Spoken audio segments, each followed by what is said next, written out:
Hello everyone and welcome back to the Great Book of Grudges. My name is Nathan and we've got a bit of update videos coming out, very small ones, as I want to focus around important stuff in the patch. And in this video we're going to be focusing around the start position changes, as obviously that's really important for a lot of campaigns. So without further ado, let's begin. So Alifanar has been moved to the monoliths, which is not really much of a difference. In fact, it's very close to Karankar, and you're still at war with that faction, so you're going to be dealing with that.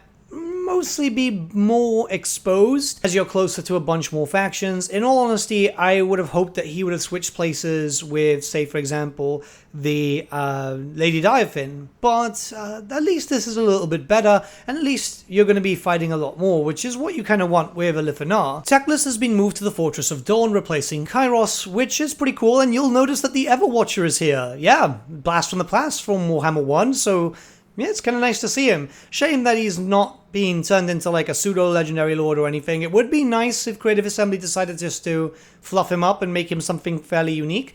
But this is a good start position, so let's talk about that. Because you're going to be a lot more free to expand further up north. You will have Kairos in the south, which might cause a few problems, but at least now nothing feels so constricted, because before you were just basically shoved between Kairos and Krokkar, so you always had to work your way down. Skrag the Slaughterer has been moved to the eastern border princes, very close to Akendorf.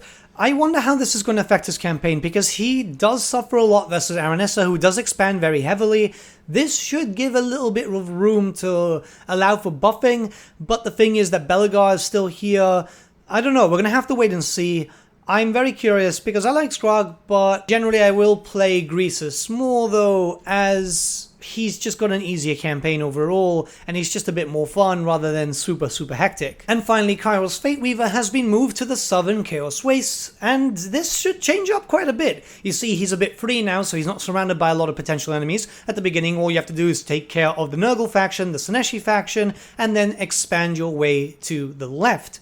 As there you've got the other Tzeentchian faction, which will be dealing for a few turns with Oxyotl. So Oxyotl is definitely going to be your first enemy, your major one at the very least, and you've got a little bit of a buffer. Yeah, this is going to change up quite a bit for him, and depending on how things go, it might change things for the AI. Mind you, I still think that Oxyotl is going to dominate if it's just AI Kairos, but we're going to have to wait and see. Either way, I think these are good changes all around. Hopefully this changes things up. The patch has just recently dropped, so let me know what you guys think about these start position changes in the comments below, and let's start a bit of a discussion.